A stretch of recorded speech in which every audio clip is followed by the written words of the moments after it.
ज्ञानवापी के भीतर व्यास तहखाने में पूजा जारी रहेगी। मुस्लिम पक्ष कोर्ट के फैसले पर लगातार सवाल उठा रहा है। आज इलाहाबाद हाई कोर्ट ने भी पूजा पर रोक लगाने से इनकार कर दिया। अब इस मामले की अगली सुनवाई 6 फरवरी को होगी, यानी ज्ञानवापी के तहखाने में अनुष्ठान नहीं रुकेगा।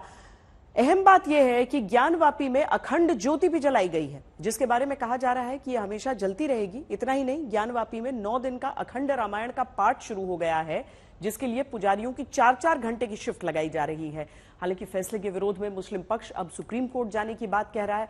हम आपको मुस्लिम धर्म गुरुओं का विरोध भी दिखाएंगे, लेकिन पहले देखिए कैसे ज्ञानवापी में दर्शन करने के लिए श्रद्धालुओं का सैलाब उमड़ पड़ा।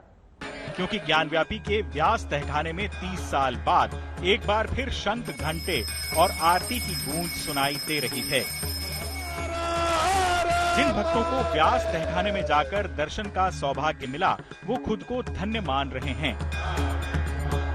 हम लोग छोटे छोटे थे उस समय, प्रवचन वगैरह होता था और उस महीने में जो है हम लोग जाते थे सुनने के लिए। जो है बगल में घर है हम लोगों का यहाँ पे, और देख के तो एकदम गदगद हो गया। एकदम आज तहखाने का दर्शन करके आया? हाँ, एकदम गदगद हो गया। नंदी महाराज तो इंतजार कर रहे थे उसी का, उधर ही मुंह था उनका। देखिए, बस ये समझ लीजिए कि बरसों का इंतजार आज मोदी जी ने समाप्त कर दिया, दिल जीत लिया हम काशी वासियों का। एक चीज ये भी हम कहना चाहेंगे कि मोदी जी आज के युग के विष्णु भगवान के अवतार हैं, शिव के रूप हैं वो। वहीं ज्ञानवापी मामले में मुस्लिम पक्ष को आज हाईकोर्ट से उस समय बड़ा झटका लगा, जब इलाहाबाद हाईकोर्ट ने व्यास तहखाने में पूजा पर रोक लगाने से इनकार कर दिया। यानी 31 जनवरी की रात शुरू हुई तहखाने की पूजा 6 फरवरी तक जारी रहेगी। अब इलाहाबाद हाईकोर्ट ने मुस्लिम पक्ष की अर्जी पर सुनवाई के लिए 6 फरवरी की तारीख मुकर्रर की है। वहीं अब जमीयत सुप्रीम कोर्ट का रुख करेगा। ज्ञानवापी मामले में फिलहाल मुस्लिम पक्ष को इलाहाबाद हाई कोर्ट से कोई अंतरिम राहत नहीं मिली है।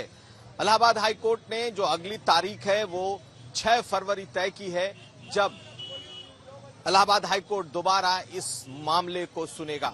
आज मुस्लिम पक्ष की तरफ से दरअसल ये याचिका लगाई गई थी कि जो पूजा पाठ का आदेश दिया गया है उस पर अविलंब रोक लगाई जाए, इंटरिम रोक लगाई जाए। लेकिन अदालत ने कहा कि आपने जिस याचिका को यहाँ रखा है, दरअसल वो याचिका गलत है। जिस आधार पर इस पूजा पाठ को की अनुमति दी गई है, आपको उस याचिका को चैलेंज करना चाहिए, उस आदेश को चैलेंज करना चाहिए। अब समझिए काशी विश्वनाथ के सामने ज्ञानवापी मस्जिद के व्यास तहखाने में आखिर इस समय चल क्या रहा है। एएसआई के सर्वे में व्यास जी के तहखाने से मिली 10 मूर्तियों में से 8 मूर्तियों को ट्रेजरी से इस तहखाने में वापस लाकर स्थापित किया गया है, जिनकी पूजा चल रही है। ज्ञानवापी में एक अखंड ज्योति जलाई गई है, जो अब लगातार जलेगी, जिसे बुझने नहीं दिया जाएगा। व्यास तहखाने में 9 दिन का अखंड रामायण का पाठ भी चल रहा है। अखंड रामायण पाठ के लिए 6 पुजारियों की 4-4 घंटे की शिफ्ट लगाई गई है। आज वैसे तो हाईकोर्ट से मुस्लिम पक्ष को झटका लगा है और अब इस व्यास जी के तहखाने में, जो कि ज्ञानवापी परिसर के नीचे मौजूद है, यानी कि जो मौजूदा ज्ञानवापी मस्जिद है उसके नीचे दक्षिणी भाग में मौजूद है, उसमें पूजा पाठ अनवरत अभी जारी रहेगी जब तक अदालत का कोई फैसला नहीं आता। लेकिन आखिर इस तहखाने में चल क्या रहा है? ये व्यास जी का तहखाना है। तो आपको बता दें कि जब से पूजा की शुरुआत हुई है, अखंड ज्योति तब से जल रही है। लेकिन एक और बड़ी बात, 9 दिनों का एक अखंड रामायण का पाठ भी इस तहखाने में इस वक्त चल रहा है।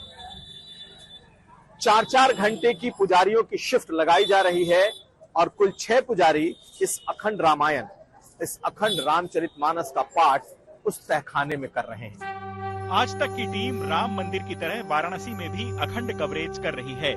आज तक संवाददाता जब व्यास तहखाने के अंदर गए तो देखिए वहां कैसे इंतजाम दिखे। काम श्रद्धालु की तरह मैं भी आज परिसर में दाखिल हुआ, और परिसर में जब मैं दाखिल हुआ तो मैंने एक चीज देखी कि वहां पर जहां पर नंदी जी हैं, जहां पर उनके कानों में लोग दुआएं मांगते हैं, उनके ठीक सामने का जो एरिया है वही है व्यास जी का तहखाना। और उसमें क्या है कि वो थोड़ा नीचे की तरफ है, बेसमेंट की तरफ है, उसको पूरा खोल दिया गया है। हालांकि अंदर कोई श्रद्धालु नहीं जा रहा था जब मैं वहां पर गया, लेकिन वहां पर जितने भी लोग थे वो नतमस्तक हो रहे थे। पुलिस उनको थोड़ा लगभग आप मानकर चलिए 30 सेकंड से 1 मिनट का समय देती है कि आप वहां जाइए, माथा टेकिए, दर्शन करिए और उसके बाद वहां से निकल जाइए। लेकिन आज जो तस्वीर मैंने देखी, क्योंकि आज फ्राइडे प्रेयर्स भी थी, आज जुम्मे की नमाज भी थी, तो वहां से जो नमाजी थे वो ऊपर से नीचे देखने की कोशिश कर रहे थे कि आखिर नीचे चल क्या रहा है। हालांकि उसको उस तरह से बनाया गया है, बैरिकेड को कट किया गया, 7 फीट बटा 60 फीट के हाइट से उसको कट किया गया है। काशी विश्वनाथ मंदिर और ज्ञानव्यापी परिसर में सुरक्षा के पुख्ता इंतजाम दिख रहे हैं और कड़ी सुरक्षा के बीच तहखाने के अंदर मूर्तियों का पूजन चल रहा है। 1 फरवरी को काशी विश्वनाथ ट्रस्ट ने आम श्रद्धालुओं को भी तहखाने के अंदर दर्शन की मंजूरी दे दी थी, जिसके बाद काशी में श्रद्धालुओं का सैलाब आ गया। पहले भक्त बाबा विश्वनाथ के दर्शन कर रहे हैं, उसके बाद वो तहखाने के अंदर जाकर प्रार्थना कर रहे हैं। कुमार अभिषेक और समर्थ श्रीवास्तव के साथ रोशन जायसवाल, वाराणसी, आज तक।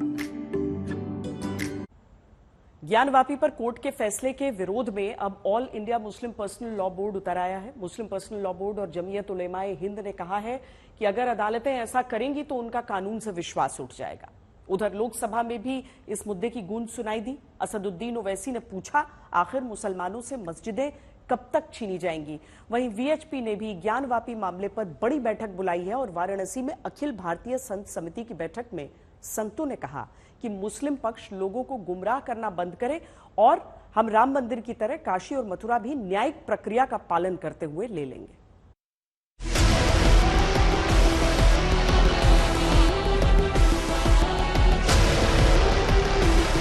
यह देश संविधान से चलेगा, सरिया से नहीं चलेगा। लाठी और भैंस का कानून अगर चलेगा तो लाठी हाथ बदलती है।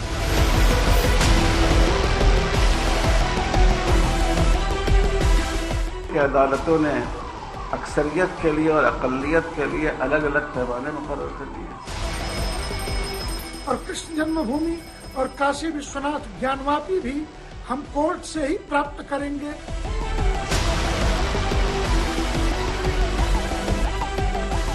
सुप्रीम कोर्ट से लेकर नीचे तक फैसले इतिहास की बुनियाद के ऊपर और अकीदत की बुनियाद के ऊपर हो रहे हैं। अभी कोर्ट से ये तय होने में काफी वक्त लगेगा कि ज्ञानवापी मस्जिद है या मंदिर। लेकिन जब से वाराणसी कोर्ट ने ज्ञानवापी के व्यास तहखाने में पूजा की मंजूरी दी है, तब से हिंदू और मुस्लिम पक्ष आमने सामने हैं। मुस्लिम पक्षकार कोर्ट के फैसले पर सवाल उठा रहे हैं। आज all India Muslim personal law board ने आरोप लगाया कि उन्हें जिरह का मौका तक नहीं दिया गया। ये इंसाफ के उसूल के खिलाफ कि कोर्ट ने इस वक्त जिस जल्दबाजी में फैसला किया और उसमें पूजा की इजाजत दी, दूसरे फरीक को बहस का मौका भी नहीं दिया गया। ये बात बहुत ही इसकी वजह से अदालतों और का जो इंसाफ देने वाले इदारे हैं उनके भरोसे को चोट पहुंची। मुस्लिम पक्ष कह रहा है कि अयोध्या के बाद ज्ञानवापी पर कोर्ट के फैसले से 20 करोड़ मुसलमानों को धक्का लगा। इंसाफ और इंसाफ के तकाजे इसको बाकी रखना सबकी जिम्मेदारी है। लाठी और भैंस नहीं होनी चाहिए, जिसकी लाठी उसकी भैंस। ये नहीं होना चाहिए, ये जंगल राज है। याद रखिएगा, लाठी और भैंस का कानून अगर चलेगा तो लाठी हाथ बदलती है। इसको ध्यान रखिए। तो अच्छा करना है और मिलजुल के करना है, यही कहना चाहते हैं। ये हमारा पहला एहतजाज है। मुल्क के अंदर 75 साल में कोई एहतजाज ऐसा नहीं हुआ कि ये कहा जाए कि अदालती फैसले के ऊपर हमारा एतमाद उठ रहा है। अदालत फैसले कानून के एतबार से नहीं, बल्कि सुप्रीम कोर्ट से लेकर नीचे तक फैसले इतिहास के बुनियाद के ऊपर और अकीदत की बुनियाद के ऊपर हो रहे हैं।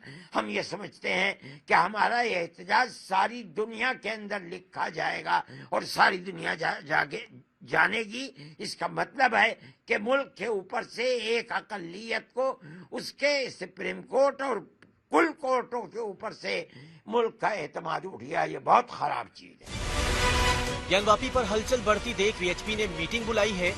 मुस्लिम पक्ष के भड़काऊ बयान के बाद वाराणसी में संतों ने भी बड़ी बैठक की।